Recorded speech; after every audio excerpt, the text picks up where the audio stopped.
Next, we head to Senegal, where the nation's Prime Minister has warned of sacrifices amid a faltering economy. Ousmane Sonko's comment comes after he slammed a proposed debt restructuring from the International Monetary Fund as a disgrace. But let's first understand the current economic situation in Senegal.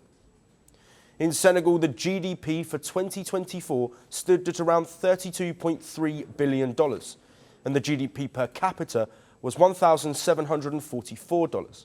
Now, this places Senegal 18th out of all African nations in terms of GDP, and a real growth of 6% is relatively strong for the continent.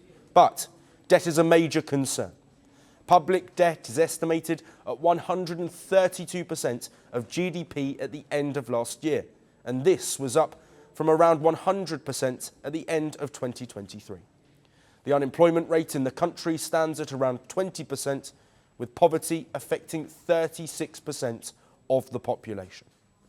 Prime Minister Sonko was elected in 2024 on pledges to turn the West African nation's financial fortunes around, and the country's president has blamed the hidden debt crisis on predecessor Macky Sall, something echoed by Prime Minister Sonko.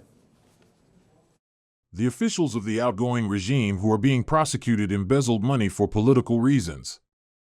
50% of the money they embezzled is used for political purposes, and the remaining 50% is transferred to foreign banks. We will put an end to these practices. Now, in recent weeks, the government has implemented new taxes on tobacco, alcohol and gambling, while it has also applied taxes on widely used digital money transfers. The Senegalese government has also said it will cut back on spending through the suspension of vehicle purchases, official trips and workshops. But the dispute with the International Monetary Fund, also known as the IMF, is continuing to rumble on. The IMF had completed a mission to the country last week without agreeing to a new lending programme. This comes after the IMF froze a $1.8 billion programme last year after the disclosure of hidden debts, which are now believed to have ballooned to more than $11 billion. And the IMF proposal of debt restructuring, which is a process of changing terms of loans to make repayments more manageable, have been met with a fierce rebuke from Prime Minister Sonko. We don't want a restructuring because it would be a disgrace for Senegal. It would imply that Senegal is a bad student who borrowed money with the intent to steal. We told them that this country is a country of dignity, a country of pride, that the Senegalese people will rise to the occasion, and that the Senegalese people will take responsibility.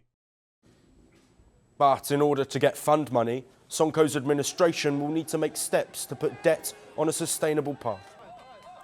Sonko has vowed to make efforts to get debt in Senegal under control, but is bracing the people for tough times ahead. For IMF relief and on plans to ease the burden of that debt, could the Prime Minister's pride be standing in the way? PM Ousmane Sonko seems confident that his administration can weather this economic storm. Want the facts? The latest developments? News that gets straight to the point. Well, we've got all three just for you. This is Firstpost Live, a brand new show, your window into what really matters. Don't miss it.